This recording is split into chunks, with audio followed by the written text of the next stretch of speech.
So for the ingredients and the things you need: butter, flour, salt, some baking powder, and some spices. I actually added like that's barbecue, cooking oil, the frying pan, and also a mixing bowl, and a chopping board, a knife, and also other things. Then you get started, like you add 2 cups, not so big cups, but just a medium size of purpose flour. Then you just pour that into a mixing bowl and add some other things like butter. You can add just a tablespoon of butter, or if you don't have butter, you can add the 2 tablespoons of cooking oil, and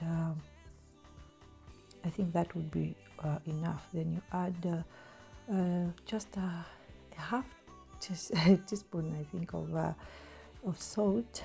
Then you add some spices. That's barbecue, and I also had some chicken spice, which I added also, and not so much as well. You just add according to what you might want to have, like how you want it to taste. Too spicy or not too much spicy. So I also added some chili. For the chili, it's also optional. Some people, they don't like crackers with chili, so you just put a little bit. Then you just wrap in the butter together with the other spices, just to get a sandy mixture. So you just mix with your hands. Then add a little bit of baking powder, not a full teaspoon, but just a half. Then just keep on rubbing in. You see, that's how the sandy mixture looks. Then thereafter, you can add a little bit of water or milk. For me, I actually mixed water with milk. So for this, you don't add too much. You just add it step by step, just so that you'll get a very good mixture. It shouldn't be too hard or too soft, but just a medium size of the dough. So you keep on mixing. So you see, as you can see, the way it's looking. See, so I had to make 3 balls. So you actually need a chopping board. So I had to clear up, my space was a little bit messy, so I just wanted it to be a little bit clean. Then I got started with the second step, of which I needed a chopping board, and started to roll the pieces just to make them flat, and use a knife. When you just roll them, you use a knife afterwards. And for the dough, the size, it should be, I think, negative, like let's say 0.5 or 1 meter, something like. Is it 1 centimeter? Oh no, meter, I think so. I'm not so good with calculating. So you just see it should be a little bit flat. So after that, you can cut into tiny chips, like. Then you see the way it's looking. Then after that, you can put your heating pan and also add in some cooking oil. The oil should be enough so that when you put in your crackers, should be in a deep oil. So make sure that before you get started, you try in with one, like I did. I tried with one to just check if the oil is very hot. So after that, you can get started by adding them. So when you add into the pan, you shouldn't worry about maybe them being like together, like sticking to each other. Don't mind about that, because once they are in the oil, they will like separate. And as you keep on stirring, and also each and every second, you just stir with your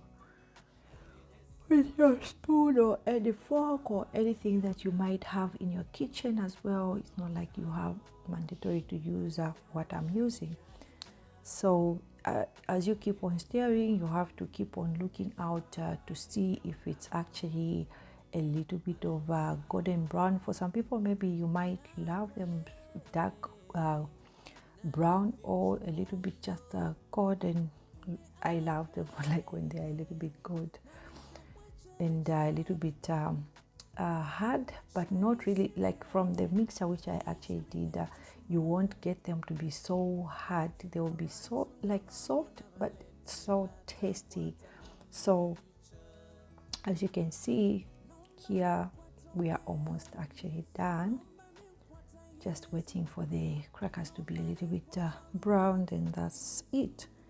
Then you have to take out of the pan and make sure that you have another plate with a kitchen towel on it, just to drain the oil from the pan.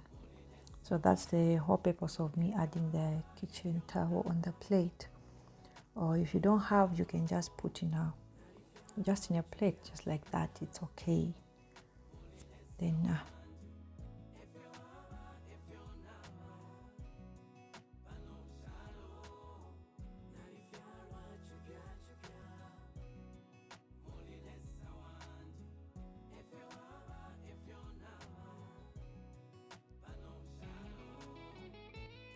so here you can actually see the way the crackers are actually looking.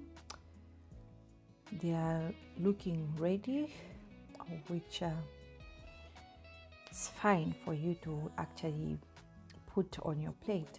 So if at all you actually enjoyed this video, please don't forget to give it a thumbs up, comment, and also if you have questions, you can actually put in the comment section as well. I'm so thankful also to Mkua, one of my Facebook friend and fan, who actually suggested for me to do this video, because she really needed to learn about how to make the crackers. I'm so humbled and I'm so thankful for actually giving me this opportunity to do this. Actually, I didn't even thought of me making a video for the crackers. So please don't forget to subscribe as well, and put the notification button and share with other people. You might never know, they might find this video a little bit beneficial. So that's all what I can say. So thank you so much for taking your time to learn how to make crackers with me.